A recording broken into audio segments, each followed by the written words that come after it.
A yau ne shugaban ƙungiyar Gora Welfare Association Alhaji Tahir Ahmad ya jagoranci ƙaddamar da ofishin yaƙin neman zaɓen Alhaji Atiku Abubakar a jihar Nasarawa, inda ɗan takarar sanata na shiyar Nasarawa ta Yamma Galadiman Marmara ya jagoranci ƙaddamar da ofishin a yau Lahadi.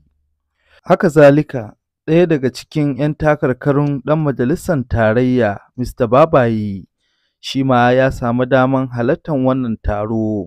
Ga kaɗan daga cikin yadda taron ya gudana a yau Lahadi a garin Gora da ke ƙaramar hukumar Karo ta jihar Nasarawa. PDP Power! Mai girma sanatonmu mai jiran gadon Allah ya danan da kwana 47, mai girma youth leader na local na Nasarawa state na jam'iyyarmu ta PDP gaba daya, iyayenmu shugabannin party gaba daya na local government da kuma ciyamominmu gaba daya na gan suna zaune na various wards na Karu local government gaba daya, ana kuma tare da deputy chairman dina na local government a nan, iyayenmu gaba daya na Gora, iyayenmu mata, samarin garin gaba daya, yayyina da kannena, ina mana gaisuwa, assalamu alaikum. Wa alaikum salam.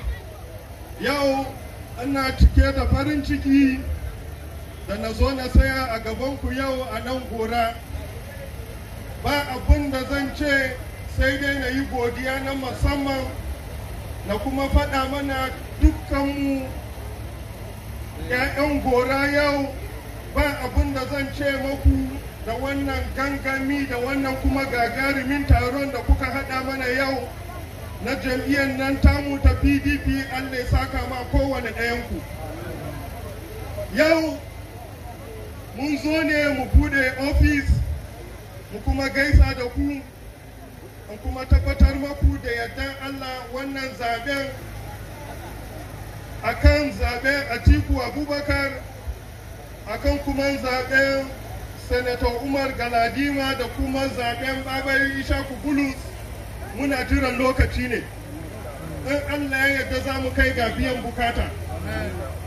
A kowane lokacin na samu damar magana ba kai ga biyan bukata ba ne kawai, amma meye ne za ka mayar ma mutanen da suka yi wahala a kai. Ina so na tabbatar maku zaben nan da za ku yi za mu haɗa kai, ko da ba ku samu ganin Alhaji Atiku Abubakar ba, za ku gan Senator Galadima kuma za ku gan Babayi a nan Goron. Duk abin da ya kamata na cin gaba na kasa da in muka shiga wurin muka samu ya zama mana dole ne mu kawo ta mu aje ta a nan garin. Allah kuma ya yi yau ma Gora tana hanya ne, duk abin da muka ɗauko daga Abuja za mu wuce kefi da ita sai mun saukar da ita a Gora. PDP! Da kuma tabbatar mana wannan tafiyan nan za mu yi shi tare. Na riga an yi maganganu masu kama hankali ko akwai wayansu suna nan suna ta yawo suna ta kai da kawowa. Yau ya kamata a nan na sauka ba yi magana akan kowa ba, amma dan ɗan adam yana da saurin mantuwa, bai kamata yau wani APC su zo su saya a nan su kira mutane har ku saurare su ba, domin wahala ta riga ta ishe kowa. Azaba kuma ta riga ta ishe mu a kasan gaba daya. So APC ba ma wata ma dogon magana a gare su.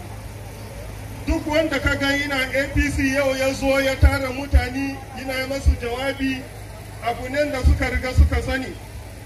Mutane nan da suna nan muna kallon APC kamar masu tallan sigari ne. APC masu tallan sigari ne.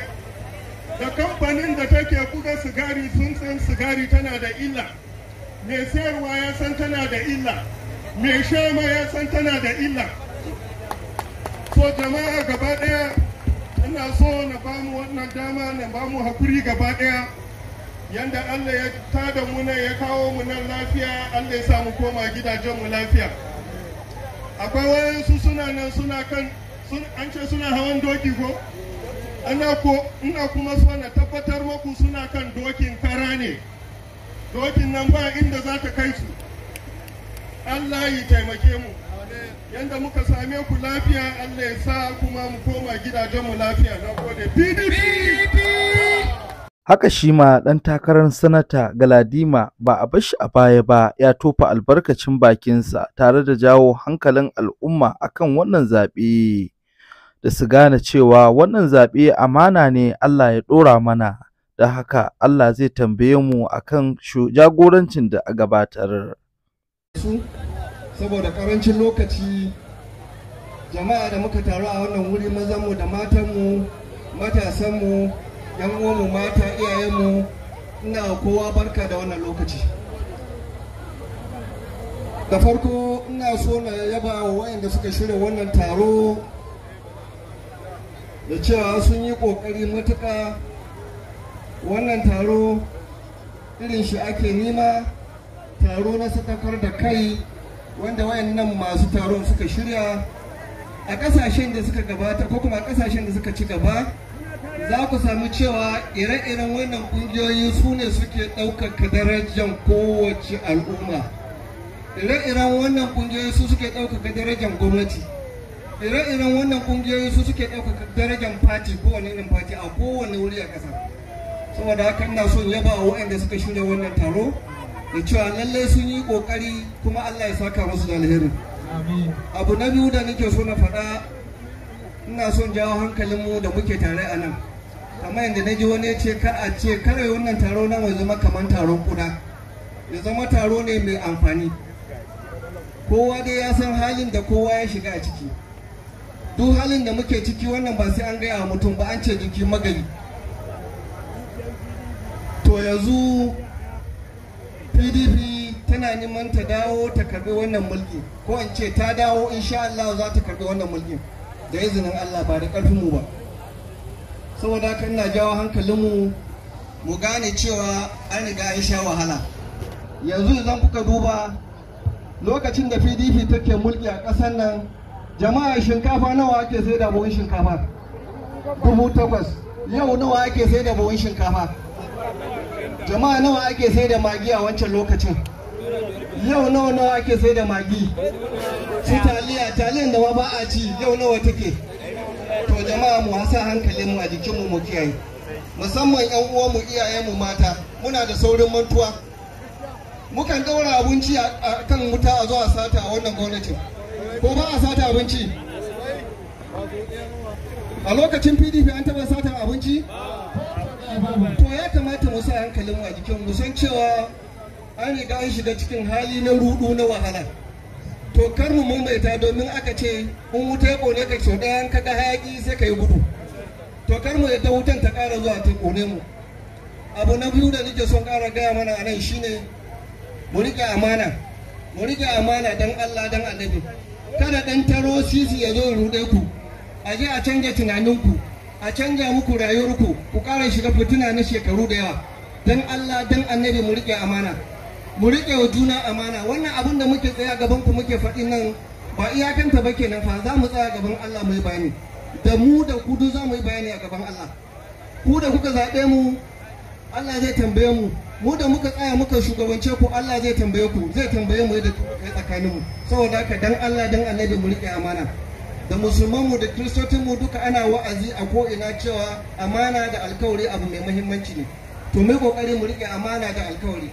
Daga ƙarshe ina so in gaya muku cewa insha Allahu mu da muka tsaya gaban ku dinnan ba za mu ba ku kunya ba, insha Allahu kuka zaɓe mu. Kuma wannan zaɓe muna neman shi a wurin Allah ne, muna neman shi a wurin ku. Saboda haka idan Allah ya riga ya yi nashi, yanzu mu ne ya kamata ya rage za mu yi namu.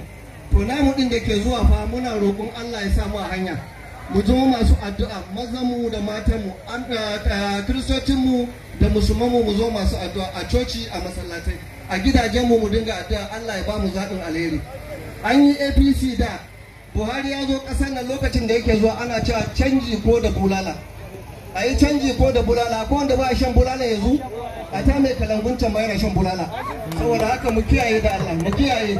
Sannan an yi magana akan doki, na san doki yau ta sha wuya a wurin nan. Saboda an yi magana akan doki, ku kiyaye dokin nan. Dokin nan na kara ne kamar da abokin tafiya na ya faɗa. To a kiyaye, a mai da hankali. Allah ya saka a kowa da alheri.